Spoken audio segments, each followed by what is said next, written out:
Enslaved women in ancient Athens. Brutal punishments you were meant to see in ancient Athens. Long before the city became famous for philosophy and democracy, there were many women whose lives were never written down. They were not citizens. They did not speak in public. Most people never asked their names.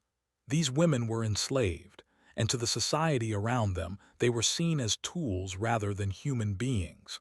Their days passed quietly inside houses, behind walls that protected free people but trapped those who served them. These women came from many places. Some were born into slavery. Others were taken during wars, sold by traders, or forced into servitude after their families lost everything. When they arrived in Athens, their past lives ended. Whatever language they once spoke, whatever home they remembered was pushed aside. From that moment on, their value was measured only by how useful they could be to someone else. Most enslaved women worked inside homes.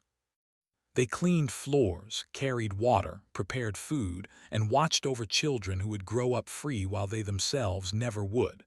From morning until night, their work did not stop. If the household was large, the labor was heavier.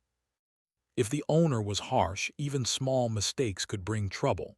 There was no clear line between work time and rest. Every sound, every call could mean another task. They learned quickly to stay quiet. Silence was safety. Speaking too much could be seen as disrespect. Asking questions could be taken as disobedience. Even eye contact could be misunderstood. So many of these women trained themselves to look down, to move carefully, and to make themselves almost invisible. Being unnoticed was often the best protection they had. Inside these homes, enslaved women had no legal identity of their own. The law did not see them as people with rights. Instead, they were listed alongside furniture, animals, and land. If they were harmed, the law did not ask whether it was fair. The only concern was whether someone else's property had been damaged. This knowledge shaped every part of their lives. They knew that if something happened to them, no court would listen to their side. Daily life was filled with quiet fear. Not always fear of loud anger, but fear of sudden change. An owner's mood could shift without warning. A kind word one day did not promise safety the next. A mistake as small as dropping a dish or being too slow could bring consequences. Because there were no clear limits, enslaved women never knew where the line was. That uncertainty was one of the hardest parts to endure. Many of these women were very young. Some had not yet reached adulthood when they were placed into service. They learned early that their bodies and time were not their own. They belonged to the household. Decisions about where they slept, what they ate, and how long they worked were made for them. Even when they were sick or exhausted, expectations did not change. Rest was not considered a right. Despite this, these women were not empty or broken inside. They remembered songs from their childhoods. They carried stories in their minds, repeating them silently while they worked. Some found small comfort in routine, knowing what task came next. Others formed quiet bonds with fellow enslaved women. These relationships were often unspoken, built through shared glances or small acts of kindness, like saving a piece of bread or helping someone finish a task more quickly. Athens was a city that praised freedom, but freedom was selective. Only free men born to Athenian families could take part in public life. They debated laws, voted, and spoke proudly about justice. Meanwhile, inside their homes, enslaved women lived under rules that were never questioned. The same society that valued reason and fairness accepted their suffering as normal. Enslaved women were often blamed for problems in the household. If a child became ill, if food spoiled, if something went missing, suspicion quickly fell on them. They had no way to defend themselves. Their words carried no weight. Even when they were innocent, they could be treated as if they were guilty. This constant blame created a feeling of helplessness that followed them everywhere. Some women served in households for many years. Time passed, but their status did not change. They watched children grow into adults. They saw celebrations, weddings, and festivals, all from the edges. During public events, they worked harder than usual, preparing food and cleaning afterward. While others enjoyed music and laughter, enslaved women stayed in the background, ensuring everything ran smoothly. Their lives were shaped by rules they did not make and could not escape. There was no promise of a better future. Freedom was rare and depended entirely on the owner's choice. Even hope had to be carefully managed. Hoping too much could be painful. Many learned to focus only on the present moment, getting through each day one task at a time. The city around them was busy and alive. Markets were filled with voices. Streets echoed with footsteps. Temples stood tall, honoring the gods. Yet for enslaved women, this world was distant. They moved through it only when sent on errands, always under watch. They saw beauty and activity but could not take part in it. Athens belonged to others. What made their situation even harder was how normal it all seemed to those in power. Enslavement was woven into daily life so deeply that few questioned it. Philosophers discussed ideas of virtue while accepting that some people were meant to serve. Households ran smoothly because enslaved women carried the burden. Their suffering was hidden behind walls and routines. Still, these women endured. Endurance became their quiet strength. They learned how to read moods, how to avoid trouble, how to survive without being noticed. They carried pain silently, but they also carried resilience. Even when their names were forgotten, their experiences were real. Their lives mattered, even if history tried to erase them. This first part of their story is not about one woman but many. It is about a system that took away identity and replaced it with silence. It is about lives lived in the shadows of a city that celebrated freedom while denying it to others. And it is about the beginning of a truth that was never meant to be seen but deserves to be remembered. In ancient Athens, rules were everywhere. The city was proud of its laws, and people believed these rules kept order and fairness. Courts were busy, arguments were heard, and decisions were recorded. For free citizens, the law was something they could use. They could complain, defend themselves, and expect to be heard. But for enslaved women, these rules did not offer safety. Instead, the law stood far away, like a wall they could see but never touch.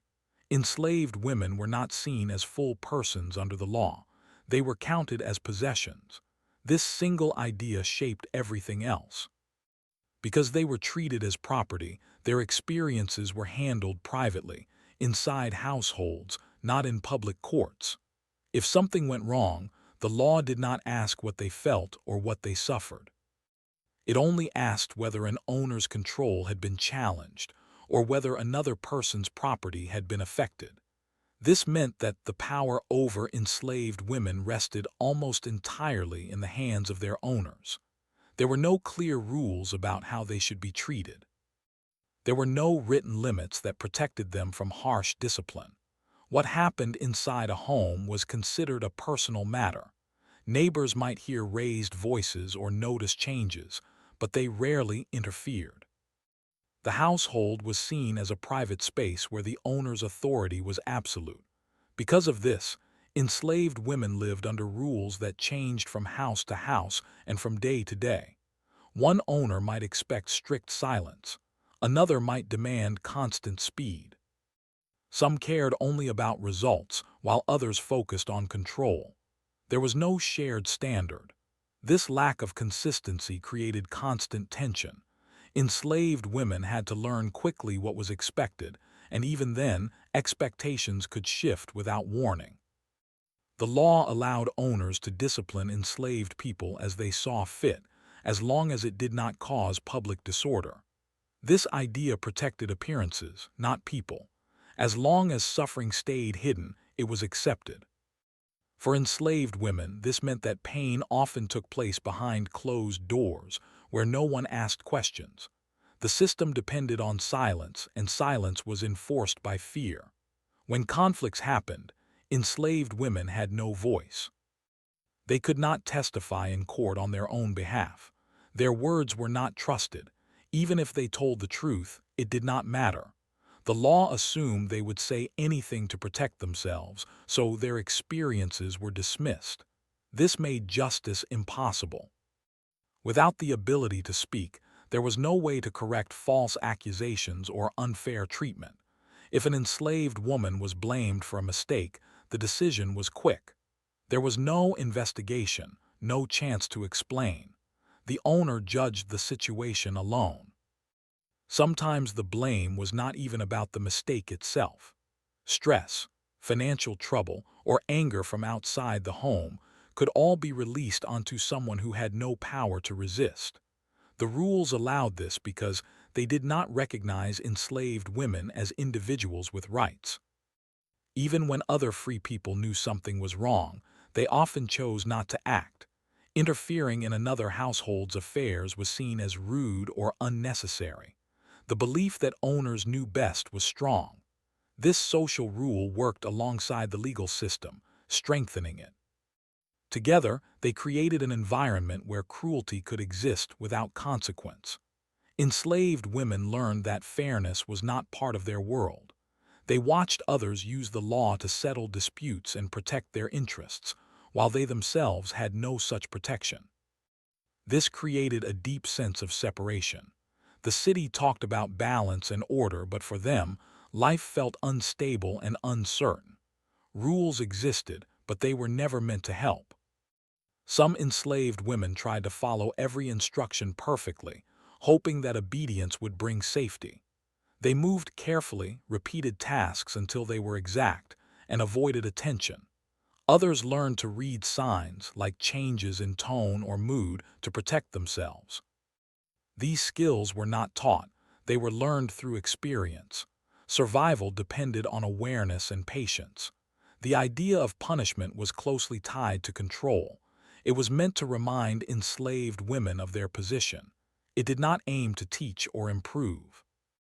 Instead, it reinforced fear. Because the law did not step in, there was nothing to stop discipline from becoming excessive. The lack of boundaries made every day unpredictable. For young, enslaved women, this was especially hard.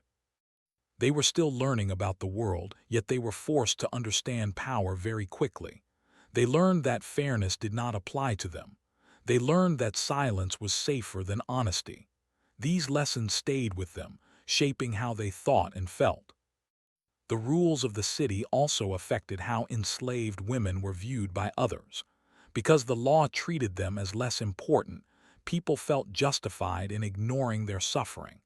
This created distance. Free citizens rarely imagined what life was like for those who served them. It was easier not to think about it. Comfort depended on forgetting. In some cases, enslaved women were used as examples. Their treatment was meant to warn others not to disobey. This message did not need to be spoken aloud. Everyone understood it. Fear traveled quickly, even without words. This atmosphere kept order, but it was an order built on pain. Despite all this, enslaved women continued to carry out their roles. They cooked meals, cleaned spaces, and raised children who would grow up believing this system was normal. In doing so, they supported a society that refused to protect them. Their labor made daily life possible, even as their own lives remained unprotected. The rules of Athens were often praised by historians and thinkers, but these praises ignored a large part of the population. Enslaved women lived outside the promise of justice. They existed in a gap between law and reality. This gap allowed suffering to continue without challenge. What made this system especially powerful was how ordinary it felt. There were no dramatic announcements, no constant displays. Life moved on as usual. Markets opened, meetings were held, and festivals were celebrated.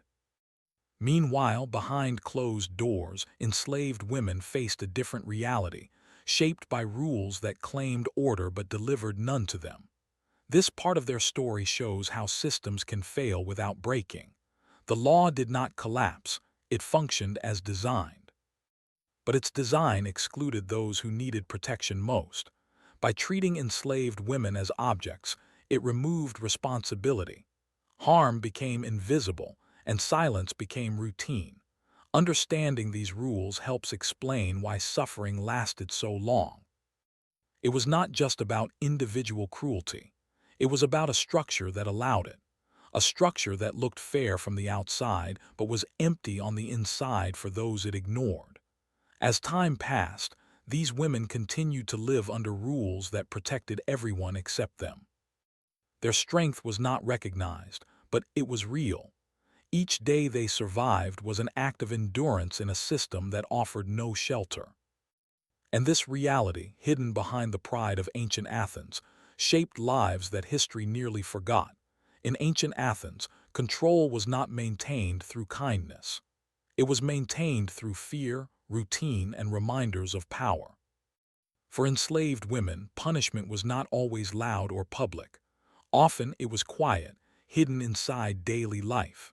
It did not always come as a sudden event. Sometimes it was slow, repeated, and designed to wear a person down over time. Punishment was used as a tool, not just to correct behavior but to shape thinking. It reminded enslaved women that they were always being watched, even when no one was speaking. This constant awareness affected how they moved, how they spoke, and even how they thought. Every action was measured, not by what was right or wrong, but by what might bring trouble. Many punishments were linked to work. If a task was not done to expectation, the response was often more work. Longer hours, heavier duties, or less rest were common.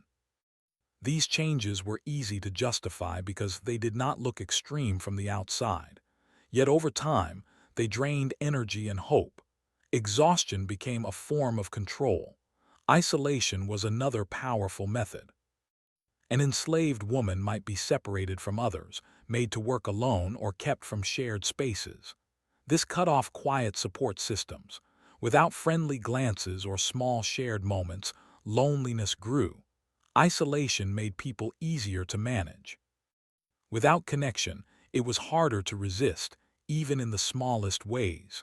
Public embarrassment also played a role. Sometimes, correction happened in front of others in the household. The goal was not only to address one person, but to send a message to everyone watching. No words were needed. The message was clear. Obedience was expected and mistakes had consequences. Fear spread quickly in such moments. What made punishment especially effective was its unpredictability. There were no clear guidelines.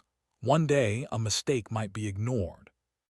Another day, the same mistake could bring a harsh response. This uncertainty kept enslaved women constantly alert.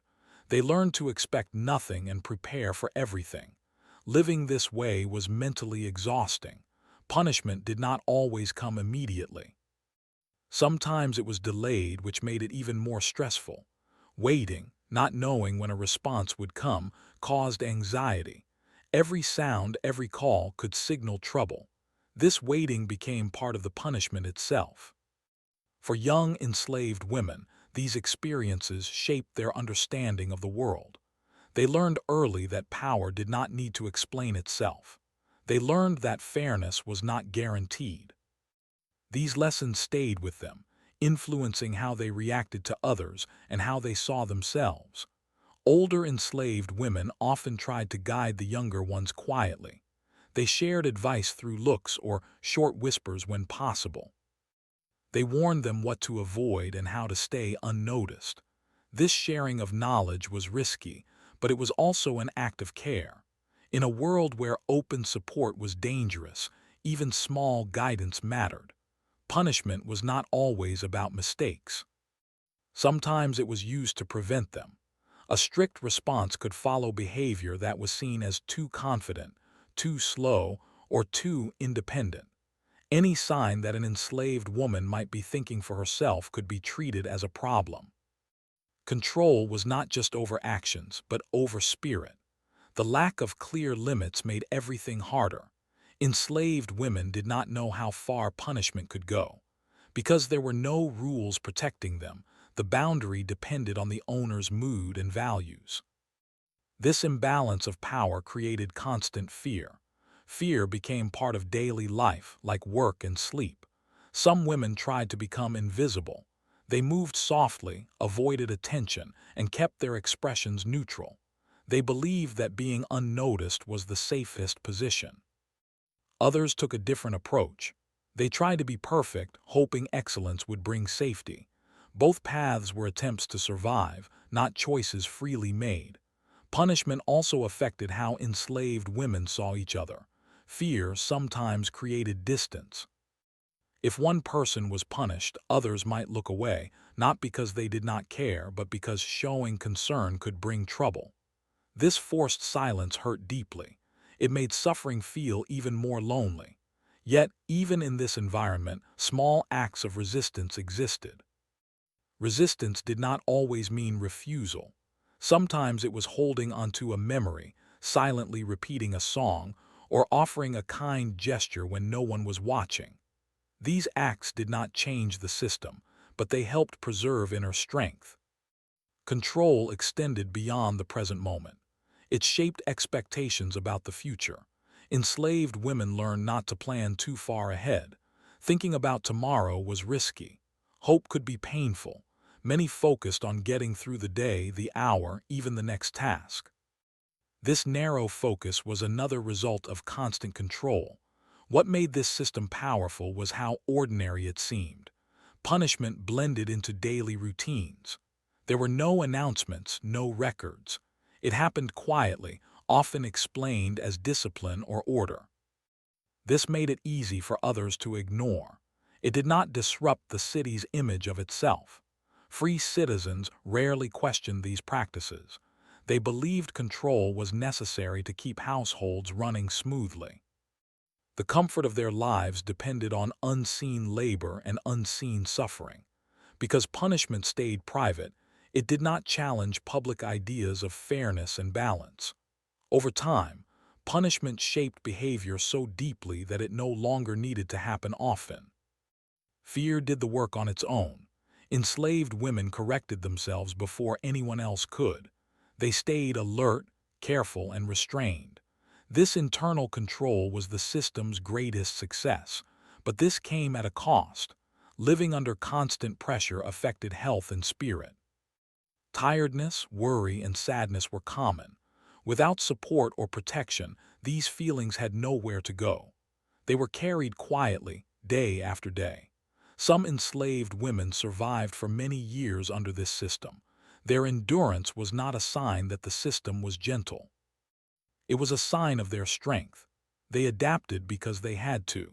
They learned how to exist in a space where control was constant and mercy was uncertain.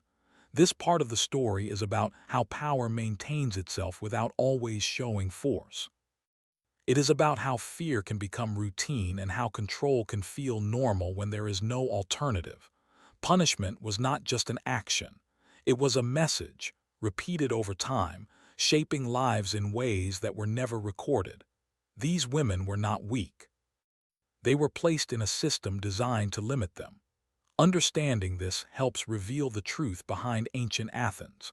A society known for ideas and debate relied on quiet control behind closed doors.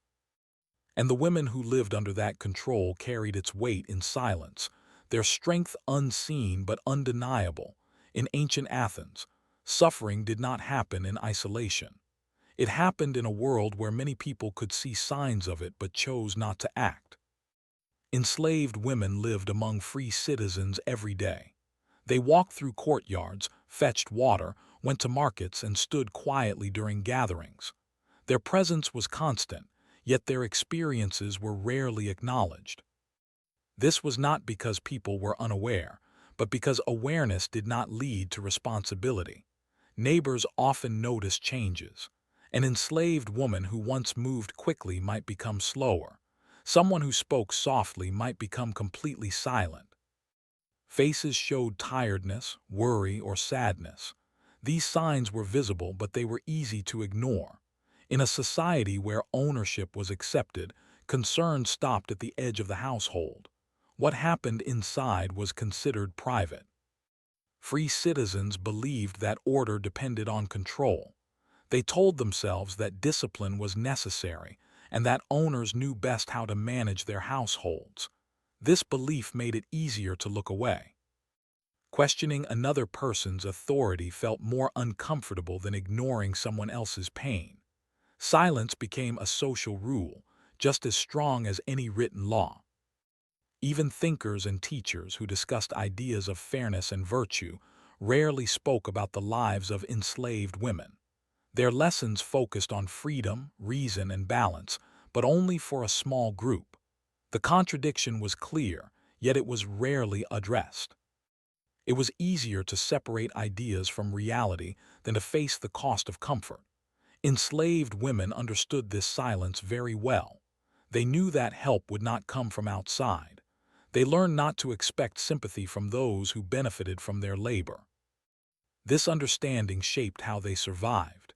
Instead of looking outward, they turned inward and toward each other. Quiet bonds formed between enslaved women. These bonds were careful and often unspoken. A shared glance across a room could say more than words. Small acts like helping someone finish a task or saving a moment of rest became powerful gestures of support. These connections did not change their situation, but they made it more bearable. Older women often became silent guides. They had lived long enough to understand patterns and dangers. Without drawing attention, they showed younger ones how to move, when to speak, and when to stay quiet. This knowledge was passed slowly and carefully because being seen as instructing others could be risky. Still, it happened because care found ways to exist even under pressure. Enslaved women also learned how to read the wider environment. They noticed which neighbors were kind and which were harsh. They learned which public spaces were safer and which were not. This awareness helped them avoid trouble when they were sent outside the home. Survival depended on observation. Free women in Athens also saw enslaved women daily.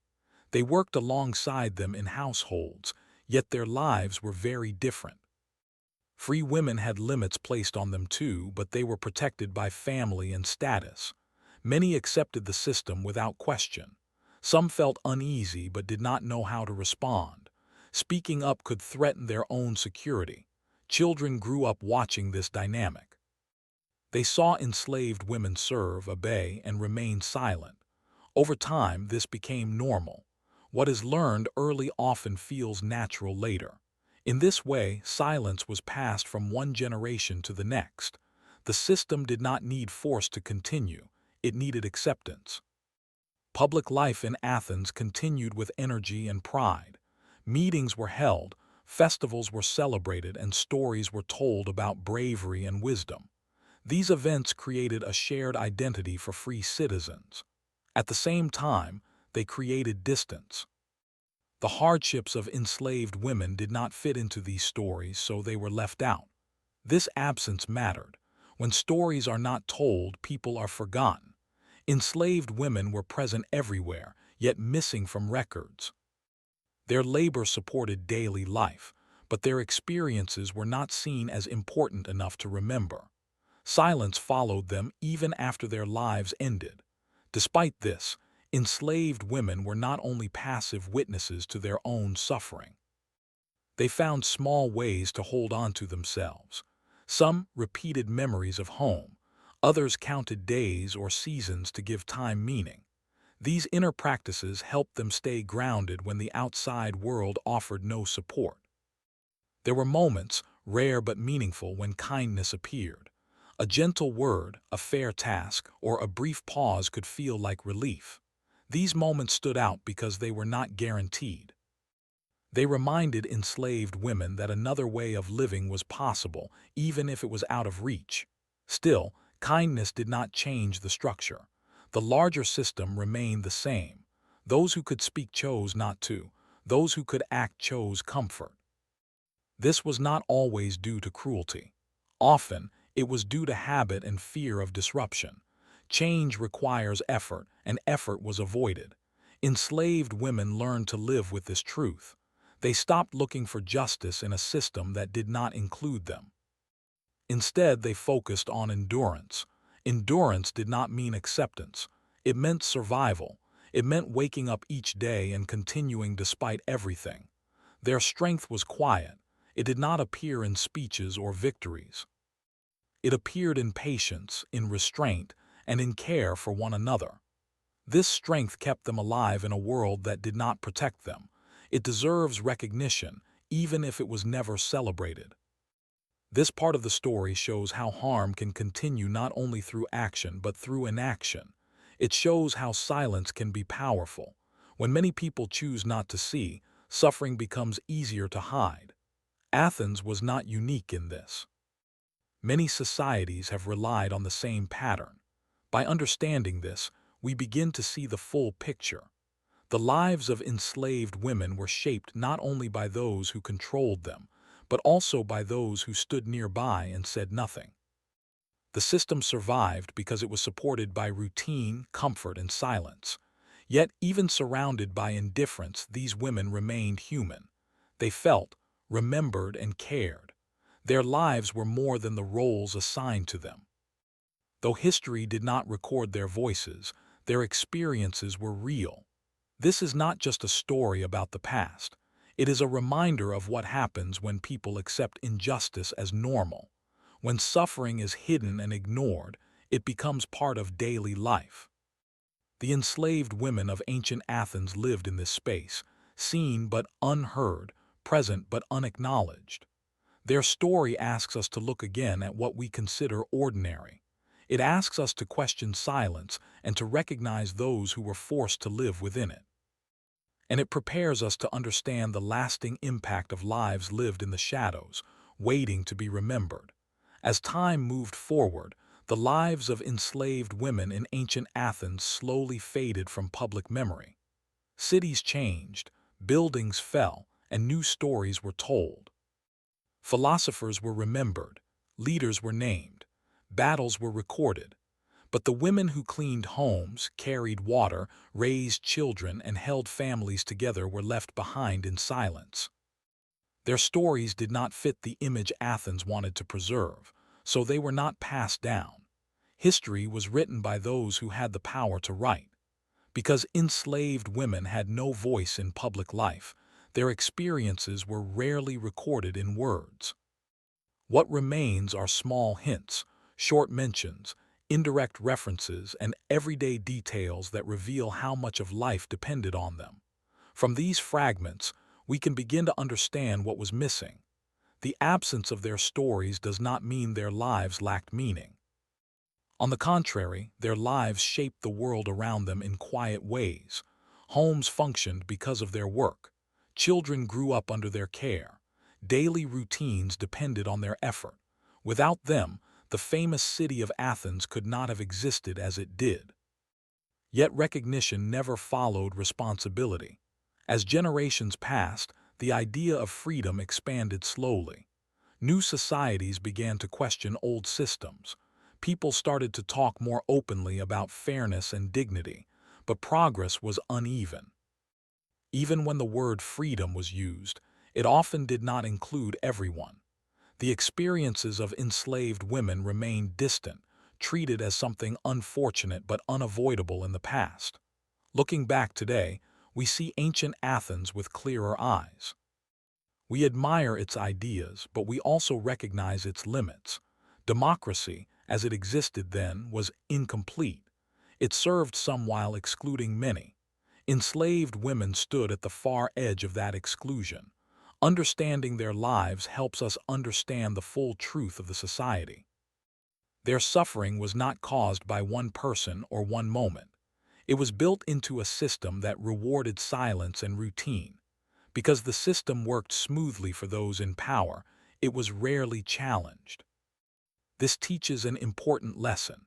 Injustice can survive for a long time when it benefits the majority and harms only those without a voice. Even though these women were denied recognition, they were not without influence. Through daily care, they shaped the values and habits of the households they served. Children learned kindness, patience, or cruelty by watching how others treated them. In this way, enslaved women affected future generations, even if their names were forgotten. Their endurance also matters. Living under constant pressure without protection or promise of change required strength. This strength was not dramatic or loud. It was steady and quiet. It showed in survival, in shared support, and in holding onto identity when everything else tried to erase it. Today, historians and readers are beginning to look more closely at these hidden lives.